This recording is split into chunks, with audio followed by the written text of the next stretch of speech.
Zimebakia siku 22 kutoka leo Jumanne ya Agosti 8 kufungwa kwa dirisha kubwa la usajili, huku kila klabu ikiendelea kupambana kivyake kusajili kikosi ambacho inaamini kitakuja kulinda heshima msimu ujao, ambapo ratiba ya ligi kuu tayari imeshatoka siku ya jana, siku ya Agosti 7 ya mwaka 2023. Kwenye dirisha hili la usajili kumekuwa na taarifa nyingi za wachezaji na hata makocha kuhusishwa na klabu nyingine, lakini wapo wale ambao taarifa zao zimesemwa sana kwamba wanakwenda kule kisha baadaye mambo yakageuka. Mara baada ya ligi kumalizika, taarifa za usajili kwa winga wa Al Hilal ya kule nchini Sudan, Maccabi Lilepo, zilianza kuvuma zikianzia pale Young Africans na alipohusishwa kuja kwa mabingwa hao kuchukua nafasi ya Fiston Mayele ambaye mapema ilionekana hakuna uwezekano wa kubaki ndani ya klabu hiyo. Mbali na klabu ya Young Africans, pia timu ya Azam FC nayo ilionekana kuipigia hesabu huduma ya Lilepo, lakini mpaka mwisho licha ya Mayele kuondoka, Yanga ilishindwa kumleta na mrithi wa Mayele amekuja mchezaji mwingine, huku Azam ikimchukua mshambuliaji mwingine na Lilepo akabaki katika timu yake ile ya Al Hilal ya kule nchini Sudan. Mchezaji mwingine ambaye tetesi zake za usajili katika dirisha hili kubwa la usajili la mwaka 2023-2024 zilishika kasi ni mchezaji Bruno Gomes, kiungo wa Singida Fountain Gate, raia wa Brazil, ambaye baada ya ligi kumalizika maneno yakaanza kwamba anahitajika kwa klabu za Young Africans pamoja na timu ya Simba Sport Club. Tetesi zilienea mara baada ya kuwa mmoja kati ya viungo bora katika kikosi cha msimu, lakini mpaka sasa Simba na Yanga zinafunga usajili wao na Singida inafanikiwa kumbakisha ingawa bado hajarejea nchini kutoka mapumzikoni.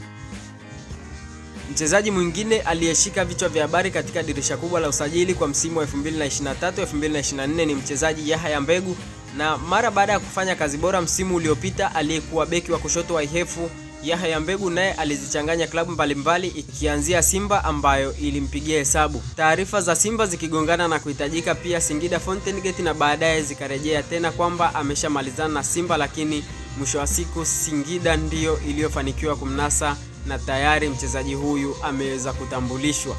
Mchezaji mwingine ambaye tetezi zake za usajili ziliweza kutikisa katika dirisha kubwa la usajili kwa msimu huu wa 2023-2024 ni mchezaji Lamine Dijo. Winga huyu Msenegali naye alikuwa moja kati ya wachezaji walioshtua mapema tu mara baada ya ligi kuu ya msimu uliopita kumalizika, lakini hata hivyo hakuweza kusajiliwa na Azam. Jina la mchezaji mwingine ambalo liliweza kutikisa katika tetesi za usajili Tanzania bara kwa msimu wa 2023-2024 ni jina la mchezaji kutoka kule nchini Cameroon ambaye anajulikana kama Emmanuel Mahop. Mchezaji huyu kutoka katika ligi kuu ya kule nchini Cameroon akitaja kuhitajika na timu ya Young Africans, lakini mpaka wakati huu hakuna taarifa rasmi kwamba mchezaji huyu ameweza kusajiliwa na timu ile ya Young Africans.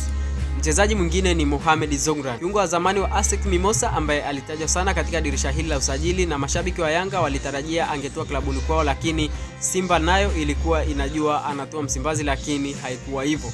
Baada ya vuta ni kuvute kubwa, baadaye Zongra alitua Algeria na kusaini mkataba wa miaka 3 na MC Alger iliyomaliza dili hilo fasta na kuziacha Simba na Yanga zikiishia kwenye tetesi. Mchezaji mwingine ambaye jina lake lilitikisa katika tetesi za usajili kwa dirisha hili kubwa la usajili la msimu wa 2023-2024 ni mchezaji wa Simba Clatous Chama. Ndani ya dirisha hili kubwa liliibuka kasheshe la hatma ya kiungo wa Simba Clatous Chama. Kiungo huyo aliibuka na sintofahamu kufuatia kukacha safari ya kwenda kwenye maandalizi ya msimu mpya na kikosi cha Simba wakati kikielekea kule nchini Uturuki. Ilipoibuka kasheshe hilo, ghafla taarifa zikaanza kwamba Young Africans inavizia saini yake, hatua ambayo iliwashtua mashabiki wa Simba wakiwa hawajui kipi kinaendelea, na hata hivyo Simba ilifanikiwa kushinda tena katika vita hiyo na kumsafirisha kwenda kambini kuungana na wenzake. Mchezaji mwingine ambaye anaenda kufunga ukurasa wangu kwa siku ya leo juu ya mastaa ambao tetezi zao za usajili katika dirisha hili la usajili kwa msimu wa 2023-2024 zilishika vichwa vya habari ni mchezaji Sospeter Bajana. Mchezaji huyu alitajwa kutua Simba kiasi kwamba kila kitu kilikuwa tayari na aliaminika kuwa ndiye angeenda kurithi nafasi ya jezi ya Jonas Mkude, lakini mambo yalibadilika ghafla na kuamua kubaki katika klabu ya Azam FC. Na hadi leo hakijulikani nini kiliweza kutokea.